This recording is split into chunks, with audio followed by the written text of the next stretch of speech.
Cop-26 is now in its second week. COP stands for the Conference of the Parties. It's a sort of name that's been adopted for the United Nations Conference on Climate Change, and this is the 26th annual event. They started back in 1995, and this one has received a massive amount of attention all over the world, I think in line with the interest there is in the climate crisis and the massive concerns there are over that. You yourselves have no doubt seen adverts in your area from campaign groups declaring expectations like, we are looking to you, Cop-26, and things like that. So given this huge climate crisis, has Cop-26 given people any hope that global warming can be slowed as fast as it needs to be? Can it be kept to no more than 1.5 degrees centigrade above pre-industrial levels? That was a target that was set Paris in COP21.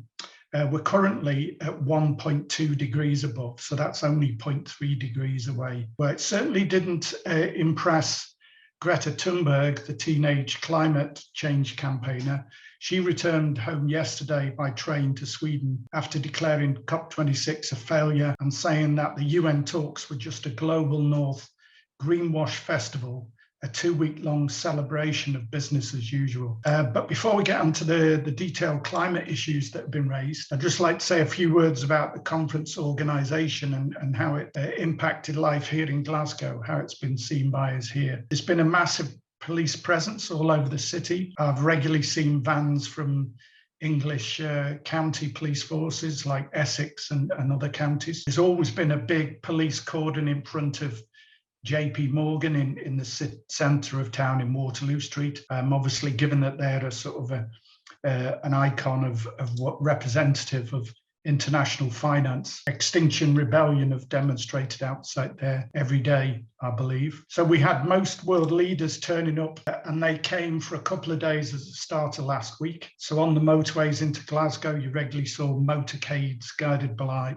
police on motorbikes charging past. Myself going about my business in the city, I saw lots of these slick black cars with the dark windows parked everywhere. There's obviously chauffeurs waiting patiently for their VIPs to finish whatever meetings they were attending and then disappear again. And let's remember that these cars, as well as, in fact, personal helicopters, got flown into Scotland. They got arrived in the Prestwick airport just along the coast from Glasgow in big cargo airplanes. So they didn't save much CO2 that way. And there were even some delegates, it was found that they actually took their private jets from the Prestwick airport 22 miles up the road to Glasgow airport instead of going by road. That's how they got towards the city centre. Now, another thing about the conference, I'd say, my observation is it's been a very, what I would call a sanitised event, by which I mean that they made sure that access to these leaders was kept to an absolute minimum so that they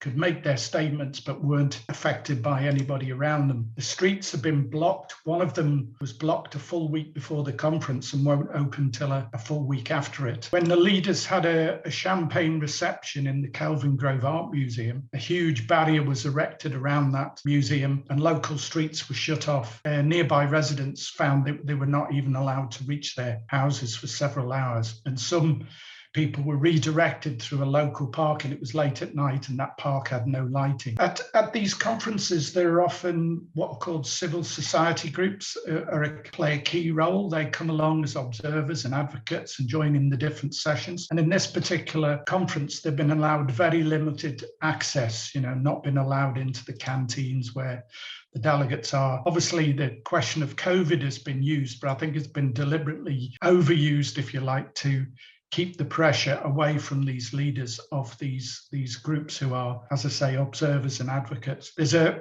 organisation called the Cop-26 Coalition that was helping many of these groups to attend, and they said that up to 2/3 of the people they were helping to travel to Glasgow had given up. People were overwhelmed by a combination of visa and accreditation problems to even enter the country, or lack of access to COVID vaccines, changing travel rules, as well as scarce and expensive accommodation. That was a situation facing them. So that has again allowed these leaders to get away with a lot more. Interestingly, this lack of accommodation issue, some people managed to find an old disused former homeless shelter called Bale House, and they've sort of been squatting there, but even they got busted by the police at 3 o'clock yesterday morning. Police from the Met and from Wales moved in against them there. Now, but in sharp contrast to that, you see that the fossil fuel industry had no problem getting into the conference. I read that the fossil fuel industry had 505 delegates, which is more than any single nation. UK, for example,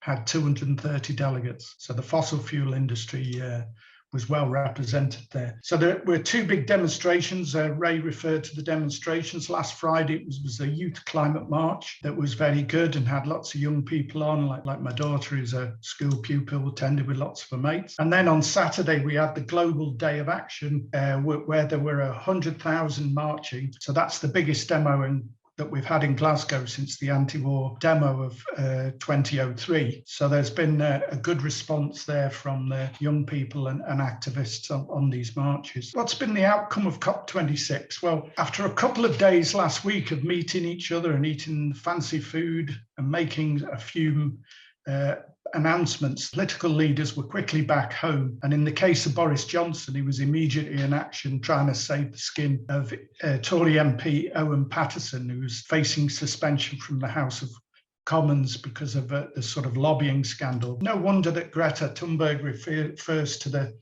business as usual approach of these politicians. They were very quickly back in action in their home countries. So what does the COP26 tell us about the climate crisis? Well, ahead of the COP conference, there was one report from the United Nations called the GAP Emissions Report that calculated that the planet was heading for warming of 2.7 degrees. That was based on the previous commitments and promises that were in place that it would go up to 2.7. Now, let's be clear, warming on this scale would be absolutely disastrous. Increased forest fires, drought, rising sea levels, and it would be disastrous for many low-lying countries, those sea levels, like, for example, the Maldives, where 80% of their islands are barely 1 meter above sea level. Absolutely disastrous prospect if it's 2.7 degrees. Now, soon after the conference, there was a report that has now been shown to be very over-optimistic from the Climate Resource Group in Australia, that they claim that the new commitments now made the likely increase just 1.9 degrees, which is still above the 1.5 degree target, but the Paris Agreement did give a bit of leeway up to 2 degrees. It shouldn't have done, but it did. But that's still enough to cause massive damage. But it was over-optimistic. It was based on commitments that some countries had made to become net zero, but several decades in the future. For example, one of the countries, India, announced it would be net zero, but not until 2070. Now that's 50 years away. A more realistic view has been taken about what's actually happening in the next 10 years and what will that do. There was a chap called Nicholas Herner from the New Climate Institute in Germany who pointed out that modelers shouldn't be using these longer term targets to disguise inaction in the next decade. He estimated potentially up to 3 degrees warming. But a more recent one that's had a lot of coverage in The Guardian today, which seems as though this is where people are sort of settling down on a more realistic view, was this from the Climate Action Tracker, which also from Germany, where they calculated that the world will warm by 2.4 degrees. And also some of these commitments that they're based on, how much confidence can you have in them? Former Labour leader Ed Miliband described the Australia and Saudi Arabia's net zero goals as greenwashing. When you see all the past commitments that have not been reached, how can you trust any of the new ones? These leaders are in a way just fobbing us off, saying they're taking the climate crisis seriously, but in reality just coming up with one or two positive sounding highlights to buy themselves more time and power. And in fact, how many of them will even be leaders of their countries in 9 years' time anyway? One of the areas that were lauded as an area where progress was made was methane emissions. 105 countries have pledged to cut their methane emissions by 30% between 2020 and 2030. But missing from that pledge are some of the big emitters like China, India, and Russia. And it also omits Australia, who are a big methane producer as well. One quick calculation done on those promises calculated that it would only avoid warming of just 0.1 degrees centigrade. So it's something, but it's nowhere near enough. Another area that was heralded was the halting of deforestation, which again, obviously it's good news if it can happen, but it needs to happen quickly. Countries representing 85% of the world's forests agreed to halt deforestation, which releases CO2 into the air. Even President Bolsonaro of Brazil signed up.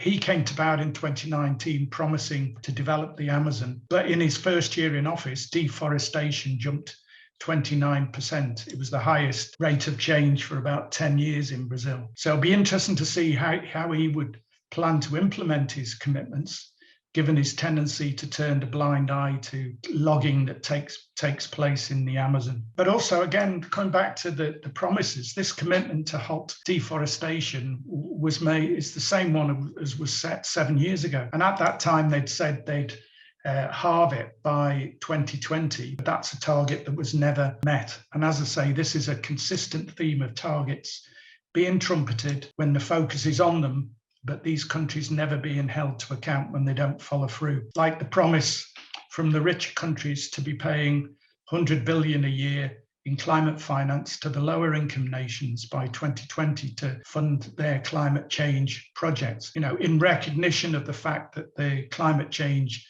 main causes of climate change in the past have been the UK, Europe, United States, and so on. Even on that promise, they've fallen short by about 15 billion this year. And in fact, a lot of that money is grants instead of loans. So it's not as if it's free money to these poorer nations. When it comes to fossil fuels, which is really a key factor in global warming. CO2 emissions from fossil fuels were 6 billion tonnes a year in 1950, but are now about 35 billion tonnes a year, 7 times more. New Scientist writer Adam Vaughan quotes an article in Nature which said that to reach the 1.5 degree target from the Paris Agreement, 89% of coal reserves must stay in the ground, as should 58% of oil reserves and 59% of gas reserves. In terms of commitments in this area, 40 countries agreed to phase out coal in the 2030s and 2040s. But again, it misses out some key countries like Australia, China, India, and the United States. Even Germany, which is within that group, it's only promised set a date of